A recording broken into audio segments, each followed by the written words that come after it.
खेल के मैदान से आपको खबर दें कि चैंपियंस ट्रॉफी से मुताल्लिक फैसला 1 से 2 रोज में होने का इम्कान है। चेयरमैन पीसीबी मोहसिन नकवी कहते हैं कि सरेंडर करने की बातें बेबुनियाद हैं। आपको बताएं कि चैंपियंस ट्रॉफी के लिए नया फार्मूला तैयार हो गया। भारत के जवाब का इंतजार है। पाकिस्तान क्रिकेट बोर्ड के चेयरमैन मोहसिन नकवी ने अपना मौक़िफ़ पेश करने के बाद दुबई से अपनी टीम के हमरा वतन वापस पहुंच गए हैं। वापसी पर मीडिया से बातचीत करते हुए मोहसिन नकवी ने कहा कि चैंपियंस ट्रॉफी पर सरेंडर करने की बातें बेबुनियाद और फजूल हैं। खेल के मैदान से आपको खबर दें कि चैंपियंस ट्रॉफी से मुताल्लिक फैसला 1 से 2 रोज में होने का इम्कान है। चेयरमैन पीसीबी मोहसिन नकवी कहते हैं कि सरेंडर करने की बातें बेबुनियाद हैं। आपको बताएं कि चैंपियंस ट्रॉफी के लिए नया फार्मूला तैयार हो गया।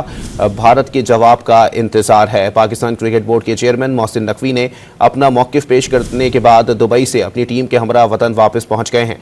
वापसी पर मीडिया से बातचीत करते हुए मोहसिन नकवी ने कहा कि चैंपियंस ट्रॉफी पर सरेंडर करने की बातें बेबुनियाद और फजूल हैं।